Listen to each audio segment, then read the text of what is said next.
आता एक breaking news बघतोय ती म्हणजे मनसे अध्यक्ष राज ठाकरे महायुतीमध्ये जाण्याबाबत घोषणा करण्याची शक्यता असल्याची माहिती ही सूत्रांनी दिलेली आहे।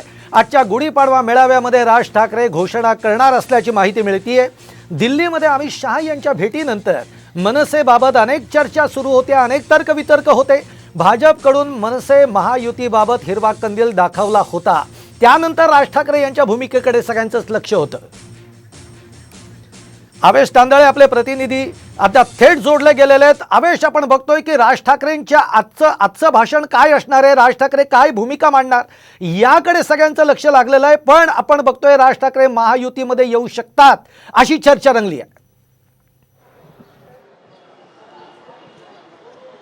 नक्कीच सुरुवात आपल्याला माहित आहे, काल उपमुख्यमंत्री देवेंद्र फडणवीस यांचं एक खूप मोठं वक्तव्य होतं की राज ठाकरे आम्हाला पाठिंबा देतील असं त्यांचं वक्तव्य होतं। आणि त्याच पार्श्वभूमीवर राज ठाकरे यांचे जे गेल्या काही दिवसाचे आपण टीजर बघतो किंवा काल काही दिवसावर दिल्लीत जे अमित शहा यांच्यासोबत भेट झाली त्यानंतर मनसेकडून कुठल्याही नेत्यानं कुठलंही वक्तव्य केलं नाही। पण राज ठाकरे यांनी सांगितले जो मी काय बोलणार ते गुढीपाडव्याच्या मेळाव्यात बोलणार। आणि आज तो गुढीपाडव्याचा मनसेचा मेळावा आहे। आज मनसे अध्यक्ष राज ठाकरे महायुतीत जाण्याची घोषणा करण्याची शक्यता आहे, कारण की 2014 आपण जर राजकारण बघितलं की त्यावेळेस सुद्धा भाजपला जो पाठिंबा दिला होता ते राज ठाकरे यांनी दिला होता। नरेंद्र मोदीची जे महाराष्ट्रात जे स्तुती केली होती पंतप्रधानचे उमेदवार म्हणून राज ठाकरे पहिले नेते होते की नरेंद्र मोदी हेच देशाचे पंतप्रधान व्हावे अशी इच्छा त्यांनी व्यक्त केली होती।